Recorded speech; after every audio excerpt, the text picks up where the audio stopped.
महाराष्ट्रातील वीज संकट अधिक गडद होत आहे। वीज निर्मिती प्रकल्पांमध्ये 1.5 दिवस पुरेल इतकाच कोळसा शिल्लक राहिलाय। कोळसा संकटामुळे देशातील अनेक राज्य अंधारामध्ये जाण्याची शक्यता आहे। यातून महाराष्ट्र देखील सुटलेले नाही। भारतातील कोळसा संकट अद्यापही टळलं नाही। यंदा कोळसा खाणीतील उत्पादन मागील 9 वर्षांच्या तुलनेत सगळ्यात खालच्या पातळीवरती होत आहे। तर दुसरीकडे ऐन उन्हाळ्यात गरमी वाढत असल्यामुळे देशातील प्रमुख राज्यांमध्ये विजेच्या मागणीमध्ये वाढ झाली आहे। कोरोना काळानंतर उद्योगांनी आपले उत्पादन वाढवले आहे। यासाठी मोठ्या प्रमाणात विजेची मागणी होत आहे। महाराष्ट्रातही कोळशाचे संकट उद्भवले आहे। देशात कोळसा संकटामुळे अनेक राज्यांमध्ये लोड शेडिंग होण्यास सुरुवात झाली आहे।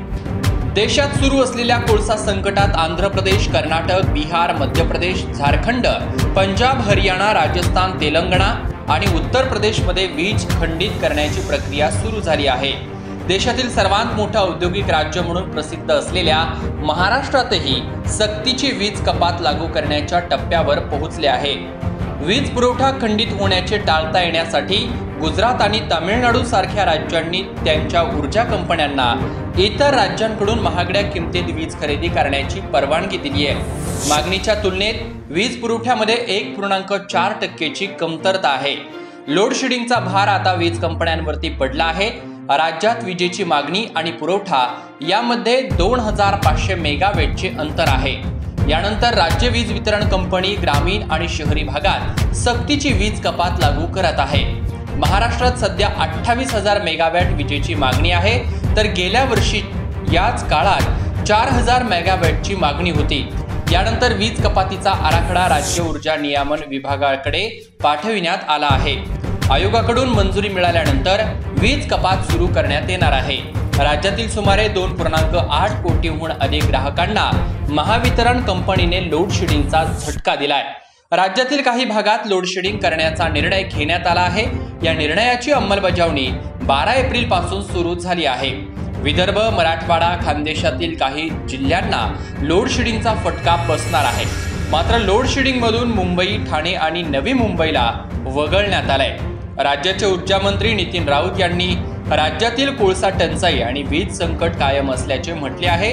महाराष्ट्रातील काही वीज प्रकल्पांमध्ये 1.5 दिवस पुरेल इतकाच कोळसा शिल्लक राहिलाय। काही प्रकल्पांत 3 दिवस आणि काहींमध्ये 6 दिवस पुरेल इतका कोळसा शिल्लक आहे। जलसंपदा मंत्र्यांना जलविद्युत निर्मितीसाठी पाणी पुरवठा करण्यास सांगितले असल्याचे राऊत यांनी नागपुरात पत्रकारांशी बोलताना सांगितलं। पण ही समस्या सोडविण्याचे राज्य सरकारकडून प्रयत्न सुरू असल्याचे देखील त्यांनी नमूद केले। तामिळनाडू तसेच अन्य काही राज्ये पूर्णपणे कोळशाच्या आयातीवरती अवलंबून आहेत। मागील काही काळात जागतिक बाजारात कोळशाचे दर मोठ्या प्रमाणात वाढले आहेत। याचा परिणाम म्हणून कोळशाची कमी झाली आहे। त्यामुळे संबंधित राज्यातील वीज निर्मितीवरती परिणाम झाला आहे। कोळसा पुरवठा करण्यात होत असलेला विलंब आणि कोळसा खाणींसाठी लागणाऱ्या विस्फोटकांची कमतरता यामुळे आंध्रामध्ये समस्या निर्माण झाली आहे।